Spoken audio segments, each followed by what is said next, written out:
يتجمهرون أمام شاشات التلفاز يمحصون كل كلمة بنشرات الأخبار. في السيارات لا صوت يعلو على أخبار المذياع، رؤوسهم منغمسة في هواتفهم الذكية بانتظار إشعار أو خبر يقول: لقد بدأ الغزو. قد تعتقد أن هذا فقط هو حال سكان أوكرانيا بانتظار هجوم موسكو على بلدهم.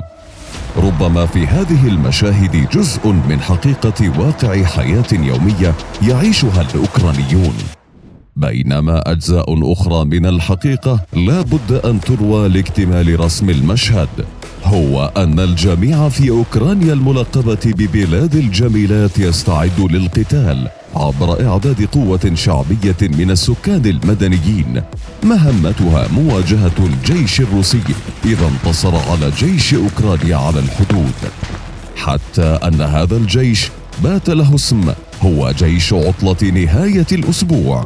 جنوده من الرجال والنساء والكهول وربما العجائز الذين ما أن ينتهون من تدريباتهم العسكرية حتى يعودوا إلى منازلهم لتخزين المواد الغذائية بانتظار غزو على الأبواب. جيش نهاية الأسبوع. لا ينفك الأوكرانيون عن توقع مشهد أسود بغزو روسي ينتهي بانتهاك جنود موسكو خطوط الجبهات الأمامية قبل أن يصلوا للمدن. فاليوم على اتساع هذه البلاد ينخرط الأوكرانيون في جيش مشكل من قوات شعبية، بحيث ينفذون تدريبات عسكرية يومية تحاكي سيناريو كابوسي لغزو روسي يبلغ عمق المناطق الداخلية لأوكرانيا. فما عاد من المدهش رؤية امرأة عجوز أو حتى رجلا يبلغ من العمر عتية يمتطقون بزنار رصاص ويحملون بنادقهم، كما بات من المشاهد المعتادة رؤية رجال ونساء يغطسون بمياه الثلج ويحبسون أنفاسهم للتدرب على الاختباء أكبر قدر ممكن لمفاجأة الجنود الروس وقنصهم حال اقتربوا من المنازل. كل هذا يحدث بالتزامن مع تشكيل لواء مترامي الأطراف من جنود الاحتياط بقيادات لا مركزية يكون قادرا على الرد بسرعة على تحركات الجيش الروسي داخل المدن. لكن ما الذي يدفع الأوكرانيين لتحويل أنفسهم لجيش شعبي حتى قبل وقوع كارثة الغزو الروسي لبلادهم؟ درس عام 2014. تجمع مراكز بحثية ومحللون عسكريون على أن الوحدات العسكرية الأهلية والشعبية الأوكرانية تستهدف معالجة مشكلة أساسية واجهتها أوكرانيا عندما غزت روسيا أراضيها في عام 2014، إذ أن مواطنيها كانوا راغبين في القتال لكنهم لم يكونوا مستعدين أو منظمين.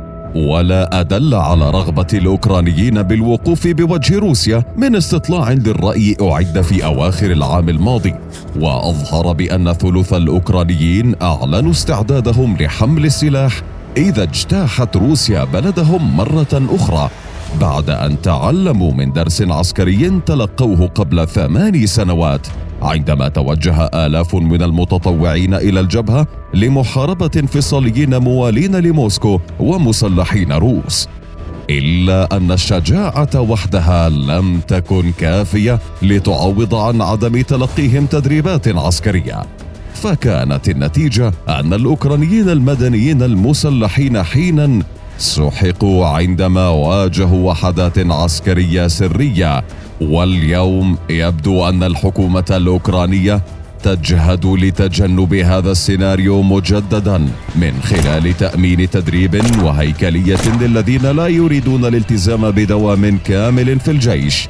كما يبدو أن أوكرانيا تطمح لتحقيق تفوق تكتيكي من خلال جنود الاحتياط عبر جعلهم مستعدين لرفض الجبهات بأي جهة قدرت روسيا شن الهجوم منها، خاصة وأن لروسيا ميزة استراتيجية بمحاصرتها أوكرانيا من 3 جهات، وقدرتها على شن هجوم من الشمال أو الجنوب أو الشرق أو حتى شن هجمات مسلحة داخل أوكرانيا.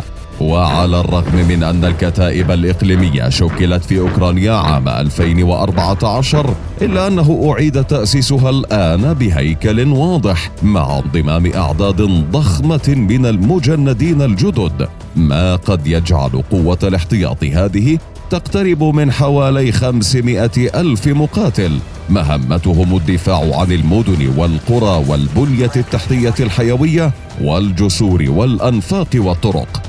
وبحسب وسائل الإعلام الأوكرانية يتطلب الانضمام إلى القوات الشعبية التواصل مع قائد الوحدة المحلية والخضوع لفحوصات طبية مع تقديم دليل على عدم وجود سجل جنائي.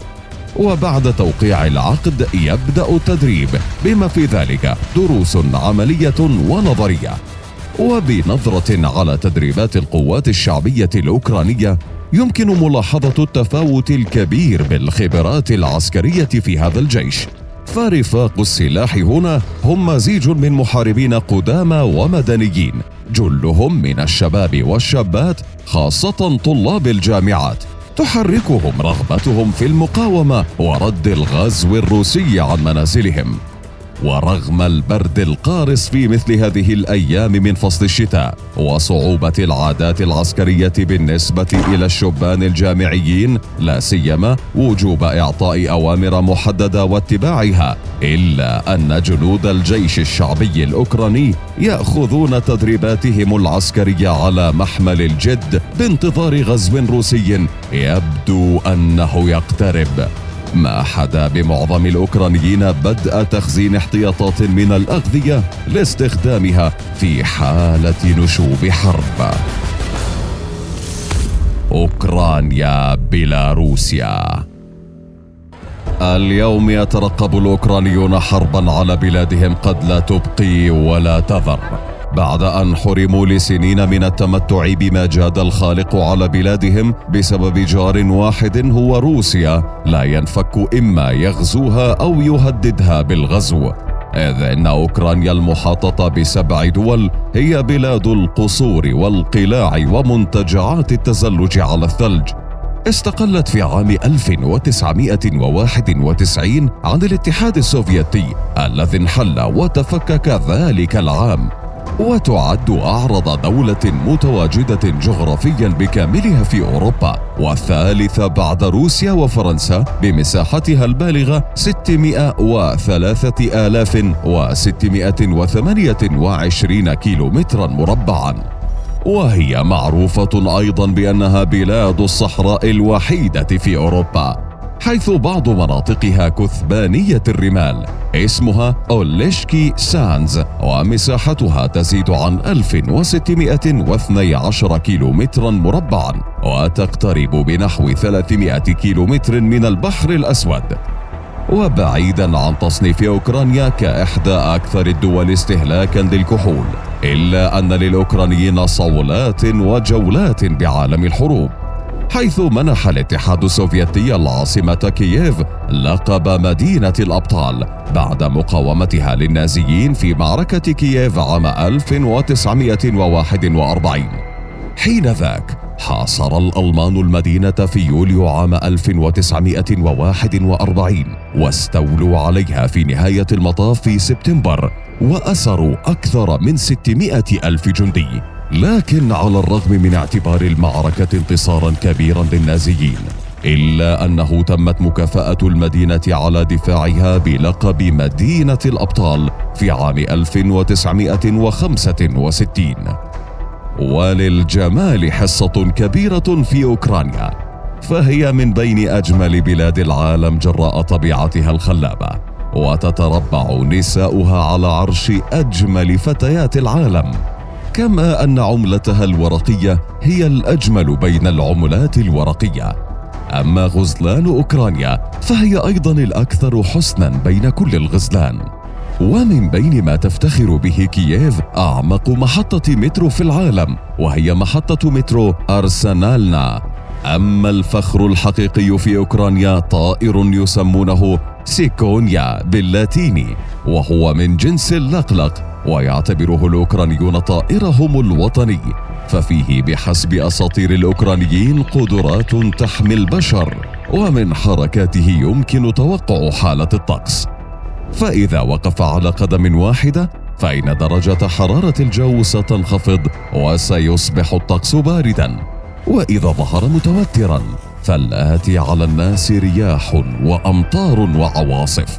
أما إن وقف بشكله الطبيعي فالجو جميل ومشمس. والآن يبدو أن طائر سيكونيا كما كل الأوكرانيين يترقب الجيوش على الحدود ليقرر أي مشية أو وقفة تناسب جنون الحرب الذي تلوح به موسكو.